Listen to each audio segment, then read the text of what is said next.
যুদ্ধ শুরুর পর থেকেই ইরান নিত্য নতুন প্রযুক্তি এবং তাদের নৈপুণ্য দেখিয়ে যুক্তরাষ্ট্র এবং ইসরায়েলকে তাক লাগিয়ে দিচ্ছে। গত 28 ফেব্রুয়ারি যুদ্ধ শুরু হওয়ার পর থেকে প্রতিনিয়তই ইরান তাদের নিত্য নতুন প্রযুক্তি এবং নৈপুণ্যের প্রদর্শন দেখাচ্ছে। সর্বশেষ মার্কিন বিমান ভূপাতিত করার ক্ষেত্রে ইরানের নতুন প্রযুক্তি প্রতিরক্ষা ব্যবস্থা ব্যবহার করা হয়েছে বলে দেশটির পক্ষ থেকে জানানো হয়েছে। নতুন উন্নত প্রতিরক্ষা ব্যবস্থা ব্যবহার করে যুক্তরাষ্ট্রের একটি যুদ্ধ বিমান ভূপাতিত করা হয়েছে বলে জানিয়েছেন ইরান।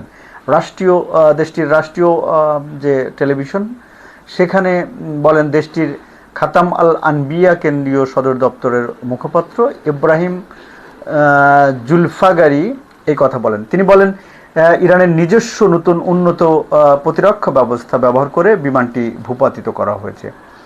ইরানের এই কর্মকর্তা আরও বলেন মার্কিন প্রেসিডেন্ট ডোনাল্ড ট্রাম্প দাবি করেছেন ইরানের বিমান প্রতিরক্ষা ব্যবস্থা ধ্বংস করে দেওয়া হয়েছে। তার এই দাবি মিথ্যা। মার্কিন বিমান ভূপাতিত হওয়ার ঘটনাটি তার প্রমাণ। এবং ইব্রাহিম জুলফাগারি আরও বলেন কেশম দ্বীপের দক্ষিণে একটি উন্নত শত্রু যুদ্ধবিমান লক্ষ্য করে এই হামলা চালানো হয়েছে। সেটি কেশম ও হেনগাম দ্বীপের মাঝামাঝি জলসীমায় বিধ্বস্ত হয়েছে। এবং শুক্রবার যুক্তরাষ্ট্রের দুটি যুদ্ধবিমান ভূপাতিত করার দাবিও করেছে ইরান। প্রথমটি F-15E মডেলের মার্কিন যুদ্ধবিমান, এটি ইরানের মধ্যাঞ্চলে ভূপাতিত হয়েছে। দ্বিতীয়টি A-10 মডেলের একটি মার্কিন যুদ্ধবিমান, এটি হরমুজ প্রণালীর কাছে বিধ্বস্ত হয়েছে।